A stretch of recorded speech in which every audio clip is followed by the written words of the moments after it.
امیر شریعت عطا اللہ شاہ بخاری سے انگریز کیوں ڈرتا تھا؟ معزز خواتین و حضرات، اربوں خربوں درود و سلام خاتم النبیین سیدنا حضرت محمد صلی اللہ علیہ وآلہ وسلم پر، ان کی اولاد، ان کی آل پر اللہ تعالیٰ مغفرت فرمائے، آپ کی، میری، ساری امت کے مسلمانوں کی، آمین یا رب العالمین۔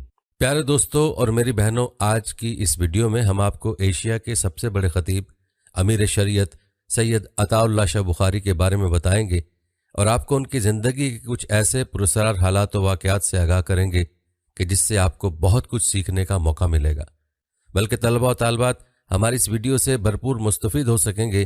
اس ویڈیو میں یہ بھی جانیں گے کہ امیر شریعت عطا اللہ شاہ بخاری سے انگریز کیوں ڈرتا تھا، اور مجلس احرار اسلام کی خدمات کے حوالے سے بھی بات کریں گے، بلکہ انٹرنیٹ پر ایک بہت ہی مشہور خطبہ ہے جو کہ عطا اللہ شاہ بخاری صاحب کے نام سے منسوب ہے۔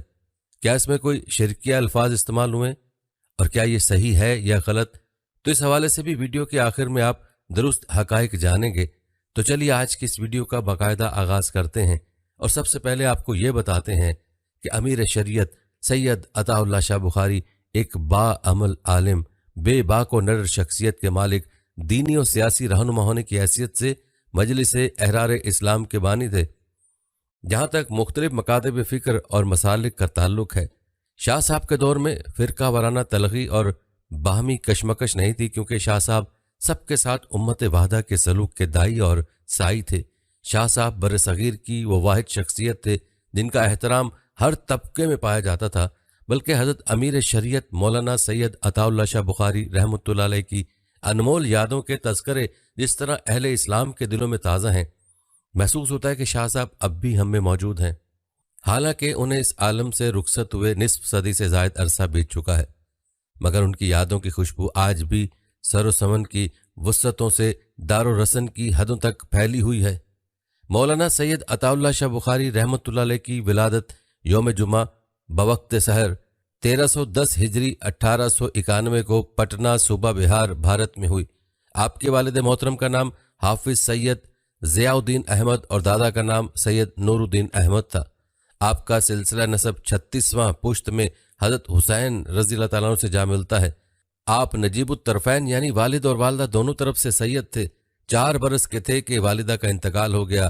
پرورش والد صاحب نے خود فرمائی، ابتدائی کتابیں اپنے نانا ہی سے گھر میں پڑھیں اور قرآن کریم حفظ کیا۔ قرأت قاری سید عمر صاحب عرب سے سیکھی، پٹنہ سے پنجاب منتقل ہوئے۔ تورا جودال میں قاضی عطا محمد صاحب امرتسری میں پڑھتے رہے، اس کے بعد امرتسر آ گئے اور وہاں مولانا الحاج نور احمد صاحب امرتسری سے قرآن پاک کی تفسیر پڑھی۔ فقہ، اصول فقہ کی تعلیم حضرت الحاج مولانا غلام مصطفیٰ قاسمی سے حاصل کی۔ حضرت مولانا مفتی محمد حسن سے حدیث پڑھی۔ آپ سب سے پہلے حضرت پیر سید مہر علی شاہ صاحب گولرا والوں سے بیعت ہوئے۔